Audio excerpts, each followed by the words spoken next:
தமிழ்நாட்டில் 7வது முறையாக திமுகவை ஆட்சி அமைக்கும் என்ற நம்பிக்கை உள்ளது. இதுவரை பார்த்தது பார்ட் 1 தான். 2026 பார்ட் 2 லோடிங் என முதலமைச்சர் ஸ்டாலின் பேச்சு. 7வது முறையும் தமிழ்நாட்டில் திமுக ஆட்சிதான் அமையும். இதுவரை பார்த்தது திராவிட மாடல் அரசின் பார்ட் 1 தான். 2026 வெர்ஷன் 2.2 லோடிங். அதில் இன்னும் சாதனைகளை படைப்போம்.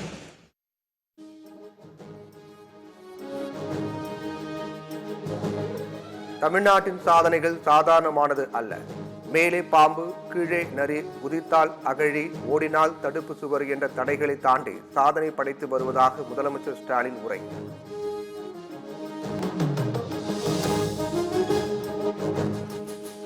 ஆதிக்கம் தீண்டாமையின் அடையாளமாக விளங்கும் காலனி என்ற சொல் இனி அரசு ஆவணங்களில் இருந்து நீக்கப்படும். அரசு ஆவணங்கள் மட்டுமின்றி வழக்கத்திலிருந்தும் நீக்கப்படும் என முதலமைச்சர் ஸ்டாலின் அறிவிப்பு.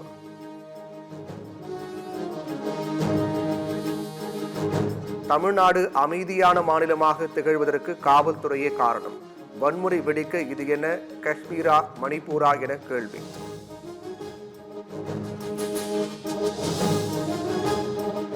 இனி செப்டம்பர் 6ஆம் தேதி காவலர்கள் நாளாக கொண்டாடப்படும். காவல்துறையின் சேவையை பாராட்டி முதலமைச்சர் மு.க. ஸ்டாலின் புதிய அறிவிப்பு.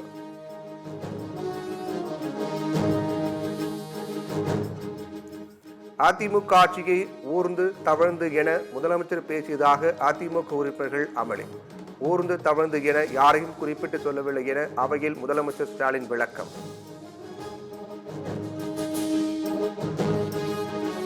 சென்னையில் ஆபரண தங்கத்தின் விலை சவரனுக்கு 320 ரூபாய் உயர்வு. 1 கிராம் 8,980 ரூபாய்க்கும் 1 சவரன் 71,840 ரூபாய்க்கும் விற்பனை.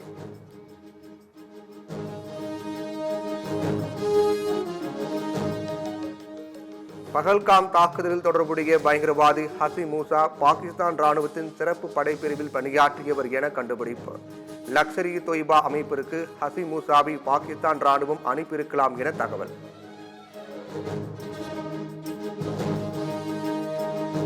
நாடாளுமன்ற சிறப்பு கூட்டத்தை கூட்டி பகல்காம் தாக்குதல் குறித்து விவாதிக்க வேண்டும்.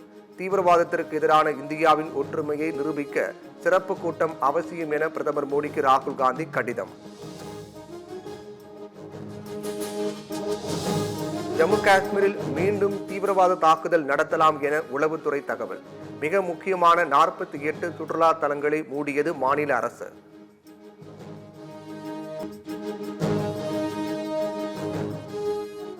ஜிப்லைன் ஆபரேட்டர் சமிஞ்சை அளித்ததும் தான் துப்பாக்கிச் சூடு நடந்ததாக சுற்றுலா பயணி அதிர்ச்சி தகவல்.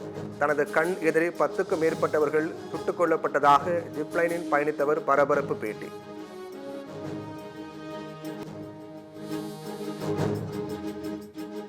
ஐநா சபையில் பாகிஸ்தானுக்கு எதிராக கொந்தளித்த இந்திய பிரதிநிதி யோஜனா பட்டேல்.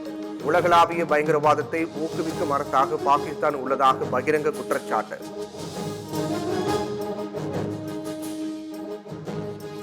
தேவையற்ற கருத்துக்களை தெரிவிப்பதற்கு பதிலாக நாட்டின் நிலைமையை மேம்படுத்துவதில் கவனம் செலுத்துங்கள். இந்திய ராணுவம் குறித்து பேசிய பாகிஸ்தான் முன்னாள் வீரர் அப்ரீடுக்கு இந்திய கிரிக்கெட் வீரர் ஷிகர் தவான் பதிலடி.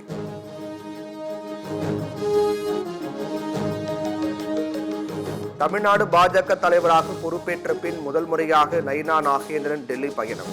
நிர்மலா சீதாராமன், அமித்ஷாவை தொடர்ந்து இன்று மதியம் பிரதமர் மோடியுடன் சந்திப்பு.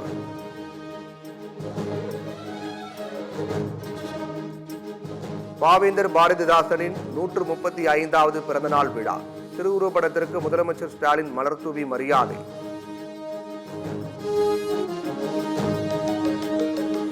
ஆன்லைன் ரம்மி விளையாட்டுகளை ஒழுங்குபடுத்தும் விதிகளுக்கு எதிரான வழக்கில் தீர்ப்பு ஒத்திவைப்பு. புதிய விதிகளை எதிர்த்து ஆன்லைன் நிறுவனங்கள் தொடர்ந்த வழக்கில் தீர்ப்பை ஒத்திவைத்தது சென்னை உயர்நீதிமன்றம்.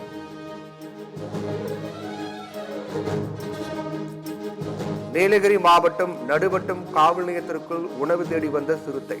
சிறிது நேரம் கழித்து வெளியேறியதால் நிம்மதி பெருமூச்சு விட்ட காவலர்கள்.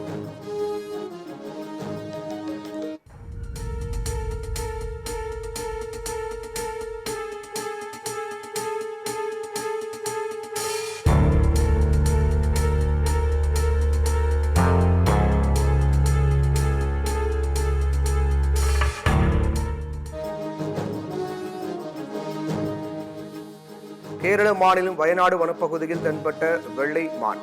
வனப்பகுதியில் சுற்றித் திரிந்த மானை ஆச்சரியத்துடன் கண்டு ரசித்த சுற்றுலா பயணிகள்.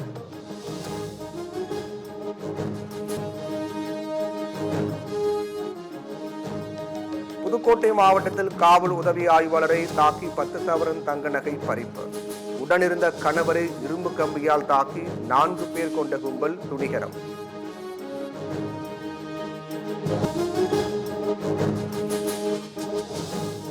IPL வரலாற்றில் குறைந்த வயதில் ஆட்டநாயகன் விருது வென்றவர் என்ற பெருமை பெற்றார் ராஜஸ்தான் வீரர் சூரியவன்சி. 14 வயதான சூரியவன்சி 35 பந்துகளில் சதமடி விளாசி சாதனை.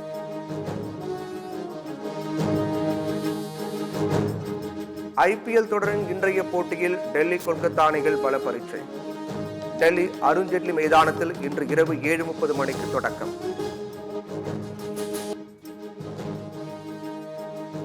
IPL 2028 சீசன் முதல் லீக் போட்டிகளின் எண்ணிக்கை 74 இருந்து 94 உயர்த்த திட்டம். IPL தலைவர் அருண் துமால் தகவல்.